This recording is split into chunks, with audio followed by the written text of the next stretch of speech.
አስተልን ተመልካቾቻችን ከአንከር ሚዲያ ዝግጅት ክፍል ያክብሮ ሰላምታችንን እናቀርባለን። በአማራ ክልል የሚካሄደውን የሉና ተጋድሎ የምናቀርብበት የዘውትር ከፋኖ መንደር የተሰኘውን መድረክ ነው ይዘን የመጣ ነው። እንድትከታተሉ እንጋብዛለን። በአራቱም የአማራ ቀጠናዎች የሉና ተጋድሎ ተጠናክሮ ቀጥሏል። በተለያዩ አካባቢዎች የአማራ ሕዝብ ከተታውጇል። አርሶ አደሮችን ጨምሮ የተለያዩ የህብረተሰብ ክፍሎች መሳሪያቸውን አንስተው ከፋኖች ጎን እየተሰለፉ ነው። ዛሬ በተለያዩ አካባቢዎች ያሉትን የፋኖ ተጋድሎችን ተመለከቱ መረጃዎችን እናደርሳቸዋለን። የዘውትር ተሳታፊያችን መስመር ላይ ይገኛል። በጣም ነው ማመሰግነው። እንግዲህ እንደምንሰማው ከሆነ በተለያዩ አካባቢዎች ህዝቡ ያለውን መሳሪያ ይዞ እየወጣ ነው። ለሉና ተጋድሎ የመጨረሻው ሰልፍ ላይ እንደሚገኝ ነው በቪዲዮ ጭምር ተደግፈው የሚወጡ መረጃዎችን እያየን ያለ ነው። እስቲ ያለፉትን ቀናት በአማራ ክልል የሉና ተጋድሎ ዙሪያ ያሉትን መረጃዎች ብታካፍለን።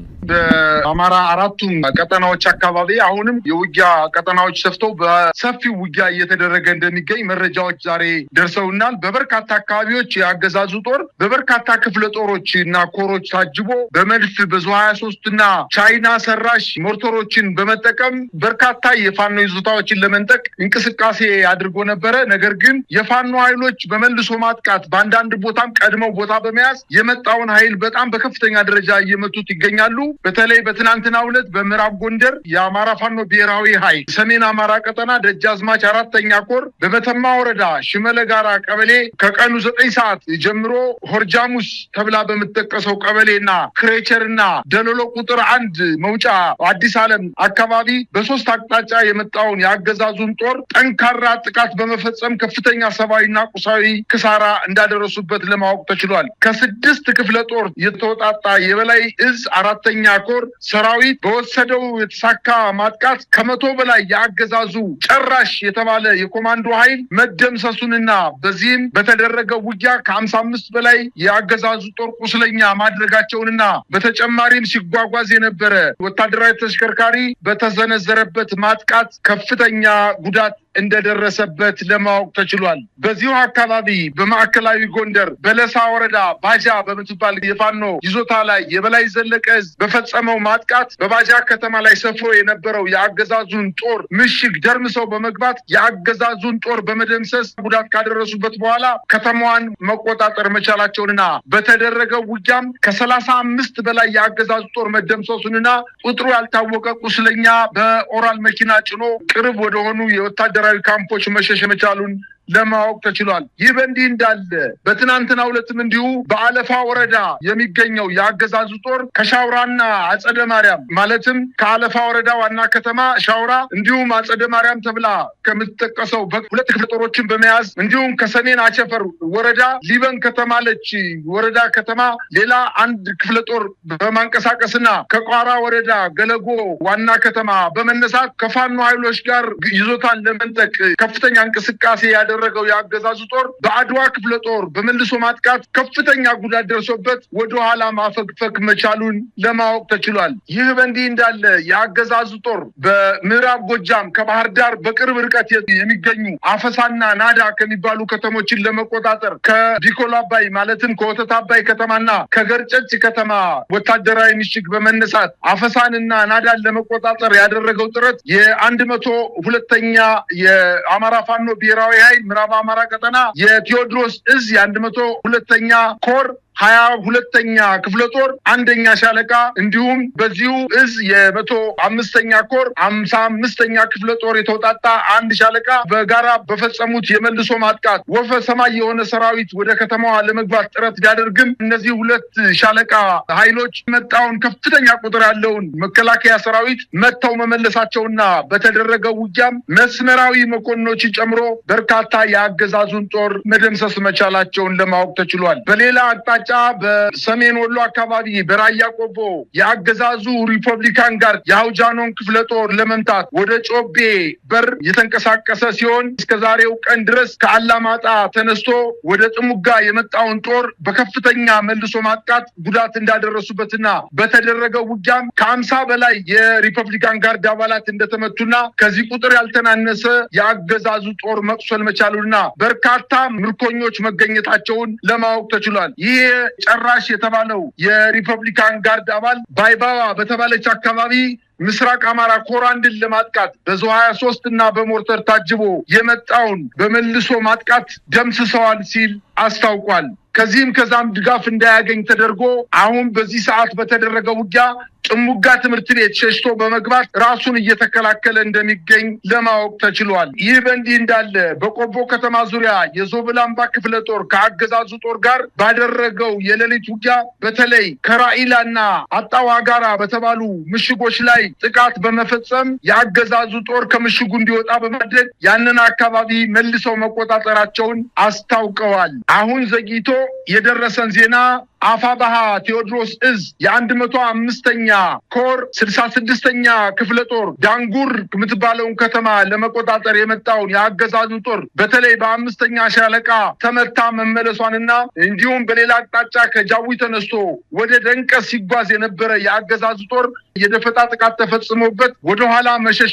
መቻሉን ለማወቅ ተችሏል። በተደረገው ውጊያም 22 ክላሽ የተማረከ ሲሆን 2 ብሬን ሸንሸሎች ተማርከዋል። ከ800 በላይ የብሬን ጥይት ከ1000 በላይ ክላሽ ጥይት ሲገኝ 14 የእጅ ቦምቦችንና 1 የስናይፐር መነጽርን ጨምሮ 6 የስናይፐር ካዝናዎችን መማረክ ሲችሉ በርካታ ጦር ተደምስሶ ማንሳት ሳይችል ቀርቷል ተብሏል። በዚሁ አካባቢ ደንቀስ የምትባለውን ከተማ እጅግ በጣም ወታደራዊ ቁልፍ ጠቀሜታ ያላትን ከተማ ለመቆጣጠር ስልታዊ የሆነ በሁለት አቅጣጫ ለማጥቃት ተንቀሳቅሶ የአማራ ፋኖ ብሔራዊ ኃይል ቴዎድሮስ እዝ የ105ኛ ኮር 66ኛ ክፍለ ጦር በ5ኛ ሻለቃ ብቻ መልሶ ማጥቃት የደረሰበት የአገዛዝ ጦር ከዛው አካባቢ ከደንቀስ አካባቢ መሸሸት መቻሉንና ሊያጠቃ ተመቶ የተመለሰ መሆኑን ደረሰን ዜና ያመላክታል። በጣም ነው ማመሰግነው። እንግዲህ ከብዙ በጥቂቱ መረጃዎችን እንዳካፈል ከነው ምገምተው በተለያየ አካባቢ አሁንም ውጊያዎች ያሉበት ሁኔታ እንዳለ ነው መረጃዎች የሚያመለክቱት። ሰብሰብ አድርገን ደግሞ በሚቀጥለው የመረጃ ክፍለ ጊዜያችን እንመለስበታለን። በነገራችን ላይ የአማራ ፋኖ ብሔራዊ ኃይል አፋባና የአማራ ፋኖ ህዝባዊ ድርጅት አፋድ ፖለቲካዊ አንድነታቸውን ከጫፍ መድረሱንና ነገ ከነገወዲያ በቅርቡ ይህንን በይፋ የሚገልጹበት ጊዜ የተቃረበ መምጣቱን ነው የሰማነው። አንድነታቸውን ከማብሰራቸው በፊት ግን ወታደራዊ ጥምረት ፈጥሮ በተለያዩ አውደ ውጊያዎች የጋራ ማጥቃት በማካሄድ ላይ መሆናቸውን ነው የምንሰማው። በጎንደርም በተለይ በሸዋ አካባቢ የአፋባና የአፋድ ኃይሎች በጋራ ሆነው በአገዛዙ ጥምር ሰራዊት ላይ ድሎችን እየተቀዳጁ እንዳለ ነው የሰማነው። ምናልባት የሁለቱ ቀድሞ የተጀመረው ወታደራዊ ጥምረት ወደ አንድነት የሚወስደውን ጉዞ ያጠናክረዋል የሚል ግምት ነው በብዙዎች ዘንድ የተወሰደው። እዚህ ላይ ምን ማለት ይቻላል? መሳይ በአጠቃላይ እኮ የአማራ ፋኖ ህዝባዊ ድርጅትና የአማራ ፋኖ ብሔራዊ ኃይል ሁለቱ አደረጃጀቶች በሰራዊት ደረጃም በአብላጫውም ደግሞ በአመራር ደረጃም ተጣልተውም ተጋጭተውም እኮ አያውቁም። አንዳንድ በግለሰብ ደረጃ ነገርን ከዚህና ከዛ እንዲሆን በማድረግ ከመንግስት ተልዕኮ ተሰጥቷቸው የገቡ ኃይሎች ተቀራርበው ተቀምጠው ውይይት እንዳያደርጉ ስለነበር ነው እንጂ ሁለቱ ኃይሎች እኮ 2 ዓመቱ ናቸዋል እኮ በተለያየ አቅጣጫ ከፍተኛ የሆነ ትብብር ሲያደርጉ ነው የነበሩት። በተለይ በጎንደርና በሸዋ አካባቢ እንዲሁም በወሎ አካባቢ ከፍተኛ የሆነ የጋራ ትንቅንቅ አድርገው የጋራ ድሎችንም ተጎናጽፈዋል። በተለይ የዛሬ 2 እና 3 ወር አካባቢ በማዕከላዊ ጎንደር ከጎንደር ከተማ በቅርብ ርቀት ከሚገኙት እንደ ቡሩባክስ ከአዲስ ዘመን ጀምሮ እስከ ጎንደር ባሉ ቀጠናዎች ላይ በአርኖ እና በጋርኖ አካባቢ የሚገኙ ቀበሌዎች ላይ ሁለቱም አደረጃጀቶች ከበለሳና ከደንቢያ በመነሳት በተለያየ አቅጣጫ አንደኛው እንዳይጠቃ ለማድረግ አንደኛው መንገድ በመዝጋት ሌላ ኃይል እንዳይመጣ በማድረግ ከፍተኛ የሆነ ትብብር ሲያደርጉ ነበረ። ይሄ ትብብር በጋራ እንዳይቀጥል ለማድረግ አንዳንድ የውስጥ አመራሮች ዛሬ ተጣርተው ወንፊቱ አስቸልኳቸው ወጠው ከመንግስት እጃቸውን የሰጡ ኃይሎች ከፍተኛ የሆነ ሴራ ሲጎነጉኑባቸው ስለነበር ነው እንጂ በመካከላቸው በሰራዊቱ ዘንድ መዋደድና ከፍተኛ የሆነ የጋራ ትብብር ሲደረግ እንደነበር ነው የሚታወቀው። በአጠቃላይ ግን ሁለቱ ኃይሎች አሁን በጋራ ውይይት ጀምረዋል። ወደ ፍጻሜው እየደረሱ ነው። ውጤቱም በዛው ልክ ምናልባትም ለመንግስት የማምሻ ዕድሜ ላይሰጡት እንደሚችሉ ነው አጠቃላይ ህብረት ውይይታቸው እያደረጉ ያሉት። ሁለቱ ኃይሎች በጋራ ቢጣመሩ ከመንግስት ኃይል ብቻ አይደለም አጠቃላይ በምስራቅ አፍሪካ በወታደራዊ ተጽዕኖ ፈጣሪነታቸው ሊስተካከላቸው የሚችል ኃይል ሊኖር አይችልም። እጅግ በጣም ከፍተኛ ቁጥር አካባቢ ወደኛው አካባቢ እንዳይሄድ የተደረገው ጎንደር፣ ጎጃም፣ ሸዋ፣ ወሎ እያሉ በመካከል ላይ ክፍተት ሲፈጥሩ የነበሩ ኃይሎች አሁን ዛሬ ወጥተዋል። እንግዲህ ውይይት እያደረጉ ነው። ውይይታቸውን በጣም የሰመረ ወደ መጨረሻው ጫፍ የደረሰ እንደሆነ ነው መረጃዎች እያመላከቱ የሚገኙት። መሳይ በአማራ ህዝብ ትግል የተጀመረውን እንዲህ አይነቱን ወሳኝ የሆነ የሉና ተጋድሎ ግለሰቦች እንደፈለጉት ማድረግ እንደማይችሉ ባለፉት 2 ዓመታትና ከዛም በላይ በወሰደው የትግል ጊዜ ብዙ ምስክሮችን አይተናል። የገቡ የወጡ ትግሉን በኪሳቸው ይዘው የዞሩ የሚመስላቸው እነሱ ከሌሉ ትግሉ ያበቃ የሚመስላቸው ወጥተው ምንም ያመጡት ነገር የለም። ትግሉ ግን ቀጥሏል። ምክንያቱም ትግሉ የህዝብ ነውና።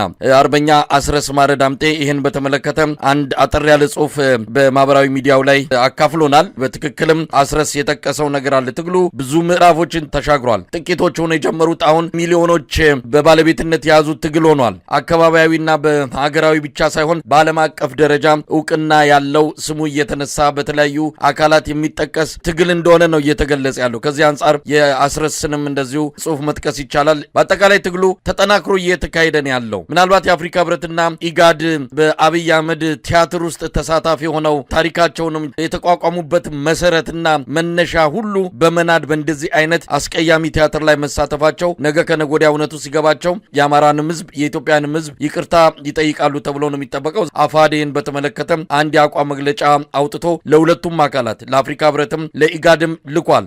ይሄ ትግል የህዝብ ትግል ነው። አንድ ግለሰብ መጣቀረ እንኳን አይደለም በዚህ ደረጃ ምንም ሚና የሌለው ይቅርና ወሳኝ ቁልፍ ድርሻ ያላቸው ትግሉ ላይ የገነነ ስም ያላቸው ግለሰቦች እንኳን ከትግሉ ቢለዩ የአማራ ህዝብ የጀመረውን ትግል ከዳር ማድረሱ የማይቀር ነው። ይህንን ነው እንግዲህ ሁሉም ሰው መረዳት መገንዘብ የሚገባው ማለት ይቻላል። መሳይ ውሸትንና ማጭበርበርን ዋነኛ የእድሜ ማራዘሚያ አድርጎ የያዘው አገዛዝ እሱ ባያፍር ሁል ጊዜ በዚህ ስርዓት የኢትዮጵያ ህዝቦች በሙሉ ያፍራሉ። የኢትዮጵያን ህዝብ የማይመጥን ስርዓት በአጋጣሚ ወንበር ላይ ተቀምጦ ኢትዮጵያን ከመቼውም ስርዓትና አገዛዝ በላይ ያዋረደ ስርዓት እንደሆነ ሁላችንም የምናውቀው ነገር ነው። የተናቀ ስርዓት በመሆኑ እንጂ እውነት ለመናገር የተቃቀፉት እኮ 2 ሰዎችና 2 ግለሰቦች ብቻ ናቸው። እነዚህ የተቃቀፉ ሰዎች ደግሞ የስጋ ዘመዳማች ስለሆኑ ካልሆነና ተነፋፍቀው ካልሆነ በስተቀር በትግሉ ላይ የሚያመጡት ውጤት የለም። ሁለቱ የስጋ ዝምድና እንዳላቸውና ከዚህ በፊትም አንደኛው በግራ አንደኛው በቀኝ ሆኖ የአማራን ህዝብ ተደራጅቶ እንዳይታገል ለማድረግ ሁለቱም በተለያየ ጎን በተለያየ የትግል ስልት ገብተው የአማራን ህዝብ ሲያስጨፈጭፉ የከረሙ የነሱ መተቃቀፍ የናፍቆት መተቃቀፍ ብቻ ካልሆነ በስተቀር በአማራ ህዝብ ትግል በፍጹም ለውጥ ሊያመጣ አይችልም። በነገራችን ላይ ትግሉ አሁን ከደረሰበት ደረጃ ካየነው በግለሰቦችና በቡድኖች ሊጠመዘዝ የሚችል ደረጃ ላይ አይደለም ያለው። ፋኖ ከመንደር ወጥቶ አሁን ቀጠናዊ ተጽዕኖ ፈጥሯል ነው ያለው አስረስ ማረ።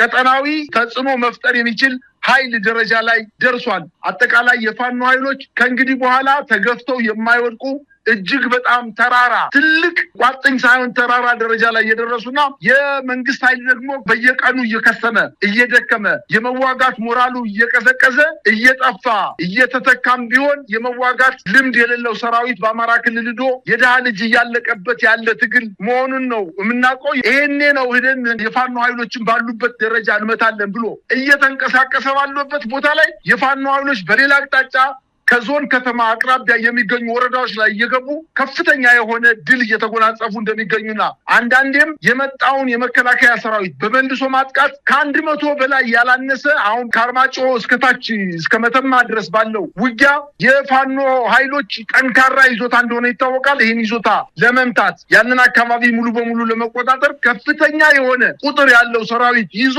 በከፍተኛ ወታደራዊ ትጥቅና ስንቅ ተደራጅቶ ብረት ለበስ ተሽከርካሪዎችን ይዞ ያንን አካባቢ ለማጥቃት ሙከራ ያደረገው ኃይል መንግስት እጅግ በጣም የሚተማመንበት የሪፐብሊካን ጋርድና ጨራሽ የተባለ ወታደር ነበረ። ነገር ግን 5 ሰዓትና 6 ሰዓት በተደረገው ውጊያ ብትንትኑን ያወጡት። ይሄ ሁለተኛው ድላቸው ነው። ሶስተኛ ይሄ ሁሉ ወፈ ሰማይ ሰራዊት አጠቃላይ የኢትዮጵያ ሰራዊት ሙሉ አማራ ክልል ተሰማርቶ በህዝብና በነዋሪው ዘንድ ከፍተኛ በደል እየፈጸመ እንኳን የፋኖ ኃይሎች ይሄን እየተከላከሉ ህዝባቸውን ነፃ ከማውጣታቸውን በተጨማሪ ወታደራዊ ማሰልጠኛ ተቋማትን አዋቅረው እንዲያውም ለመጀመሪያ ጊዜ የኮማንዶ ኃይሎችን የመሐንዲስ ባለሙያተኞችን የስለላና የደህንነት ባለሙያዎችን ማስመረቅ መቻላቸውን ነው መረጃዎች የሚያመላክቱት። እዛው አፍንጫቸው አጠገብ ላይ የፋኖ ኃይሎች በያዟቸው ወረዳዎች ላይ ማሰልጠኛዎችን አደራጅተው በሺዎች የሚቆጠሩ የኮማንዶ ወታደሮችን በማስመረቅ ቀጥታ ወደ ውጊያው እንዲገባ በማድረግ ትልልቅ ድሎችን እያስመዘገቡ ነው የሚገኙት። የሁለቱ ኃይሎች መጣመር ከፍተኛ የሆነ ረብሻ ፈጥሮበታል።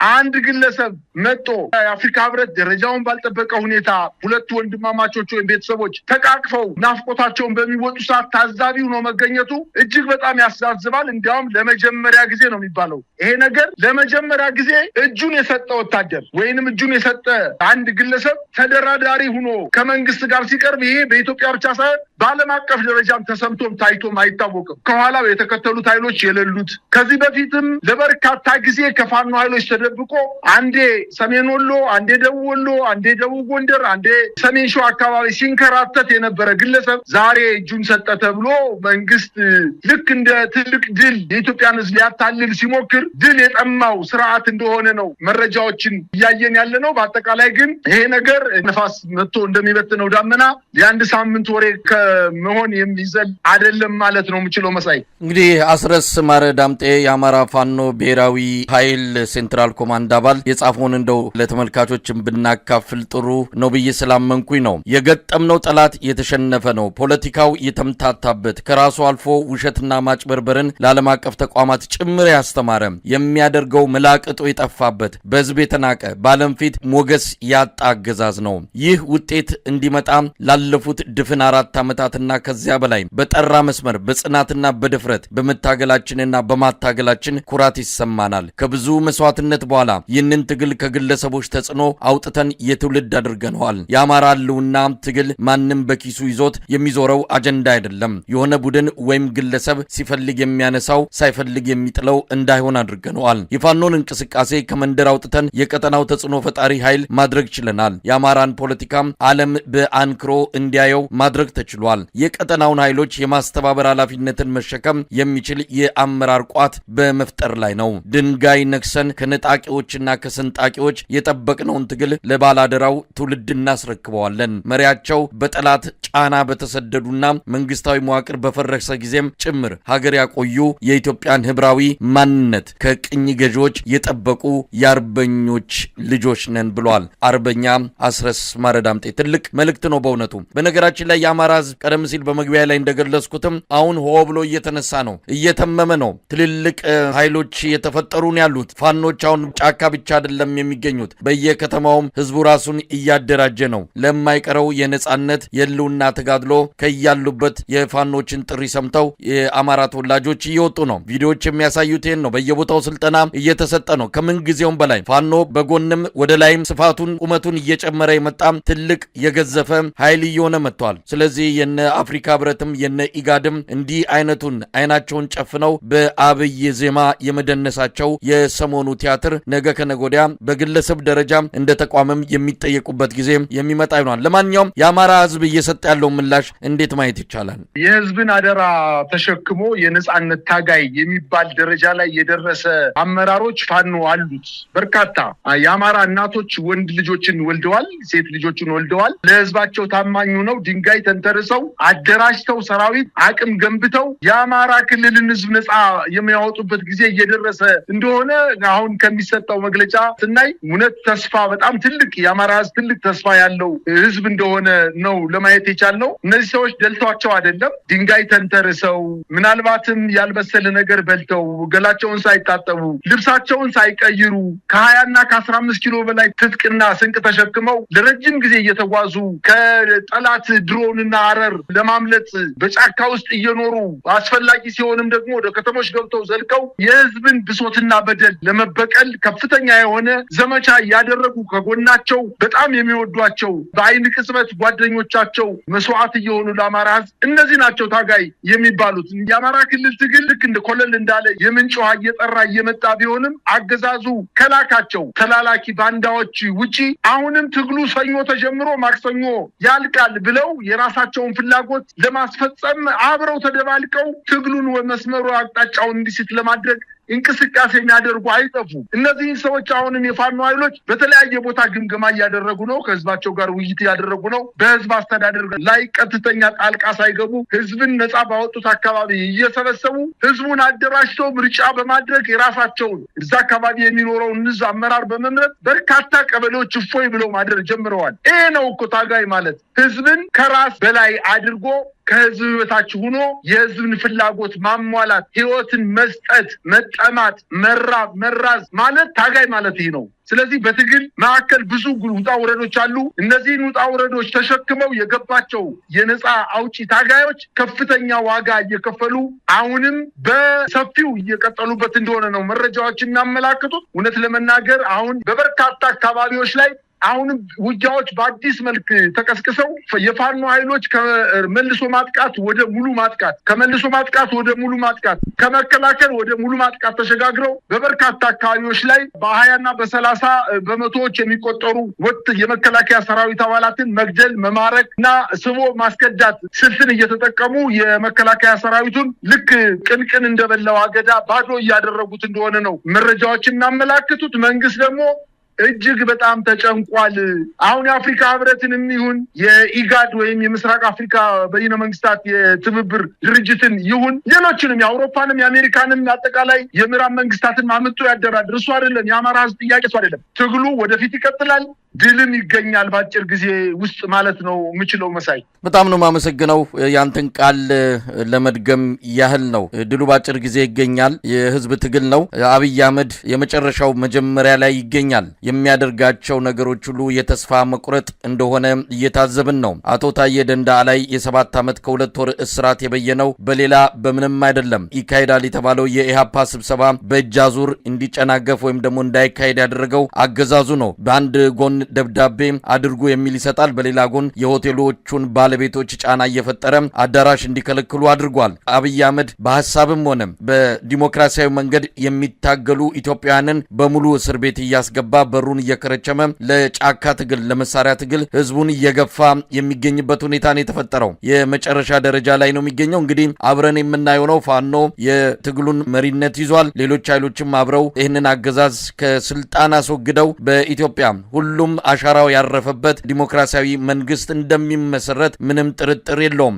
ሊነጋ ሲል ይጨልማል። አሁን ድቅድቅ ውስጥ እንኳን ብንሆንም መንጋቱ አይቀርም የሚለው የሁላችንም ተስፋ በቅርቡ የምናየው ይሆናል። በጣም ነው ማመሰግነው። እግዚአብሔር ይስጥልኝ። እኔም አመሰግናለሁ።